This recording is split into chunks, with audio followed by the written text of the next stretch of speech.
Welcome back. We're here with Rob Freese, who is the Senior Vice President of Marketing at Globe Manufacturing. He's also a fourth generation family member of the company that is owned by the whole family.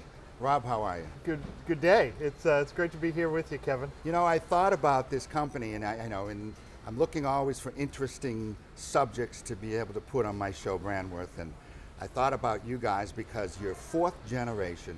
Your great-grandfather, if I'm correct, started this company? He did. Actually invented firefighters clothing back in 1887. So that's right. I didn't say that this is a firefighters clothing company, and you're probably the largest in the world, and you're the oldest in the world, right? we are. We invented the category here in northern New England back in the late 1800s.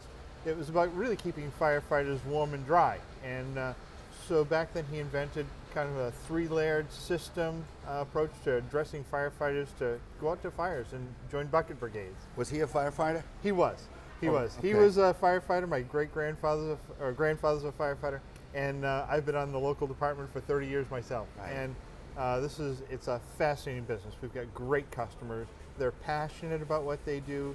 You don't become a firefighter unless you really care about people and people's foibles and troubles that they encounter through the course of their lives. So to have a business that serves and connects with those types of individuals, we feel very fortunate. Let's talk about this great family business. It's do you have this one facility here in New Hampshire, or do you have others? Thanks for asking. We're located in the foothills here of New Hampshire, and this is the largest facility of its kind on the planet, making firefighters protective clothing. The same stuff that you see on the nightly news of firefighters going and burning buildings anywhere on the planet. And Globe sells in all 50 states, 82 countries around the world, and we actually have 3 domestic manufacturing facilities. This one here in New Hampshire. We have a facility also in Ada, Oklahoma, and we still make boots in the state of Maine. So it sounds like everything is made in America. It is, and it's more than just made here.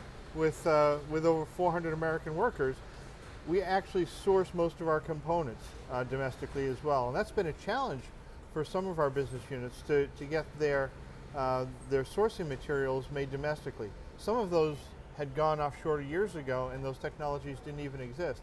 And we've actually gotten companies interested in building components for us.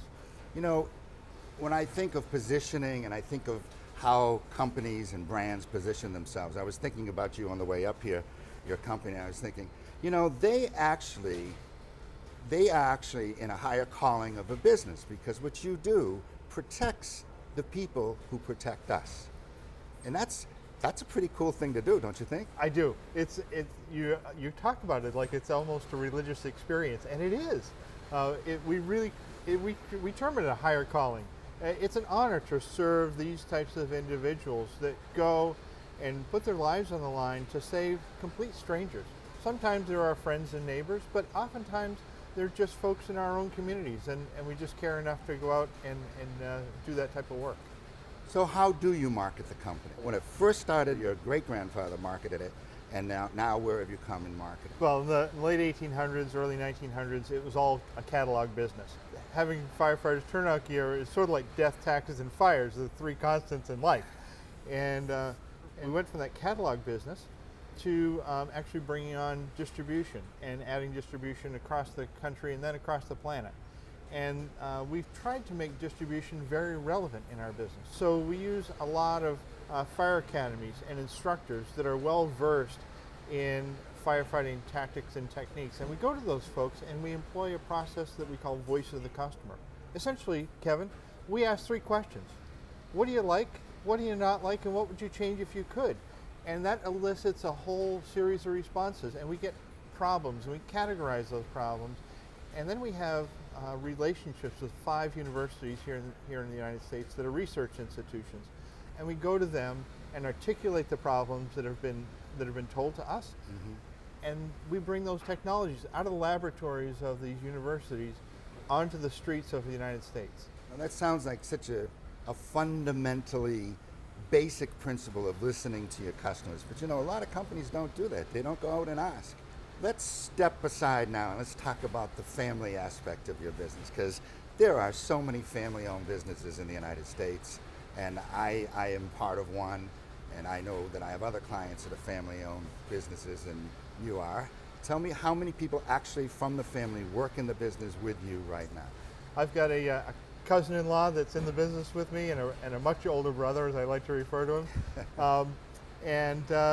The third generation, I think, got some really sound advice when they're moving the business along.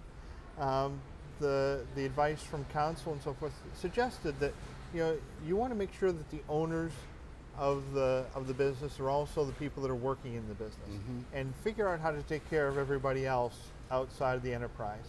You know what? I didn't realize the wisdom of that advice back then, but I go to the UNH Center for Family Business, and I listen to all the troubles of other family businesses and in-laws and outlaws and those sorts of things. And I just am so thankful that we're structured here the way that we are. And honestly, every member of the team here is really part of the Globe family, and we treat them that way. Do you have has anyone ever come back from you from almost death or something and said, your suit saved me? Do you have any stories like that? We've got tons of those kinds of stories. That's part of the passion for what we do, right? We're in the emergency services business. So we have firefighters that contact us back and talk about near-death experiences and how this product, this clothing, saved their lives. We had a gentleman probably a year or so ago now that came in and brought a letter from his wife and talked about how happy they were that people were building product and they really cared. And there was not a dry eye in the place. After the presentation, we had employees that walked up to him and said, hey, I put the sleeve on your coat. And that's the kind of pride that our folks take. This is fascinating. I just love your passion for your business, and as I say to all of my guests, I wish you continued success. I hope that the fifth generation has the same passion as you. And I want to thank you very much for being with me today. Kevin, thank you very much for this wonderful opportunity to share some of this Globe experience. But more than that, I hope this is a bit of an inspiration to other family businesses out there to go out there and fight every day. It's worth it. Do the right thing. Treat your people the right way, and be successful. I'm sure it will be. We'll be right back with more Brandworth right after this.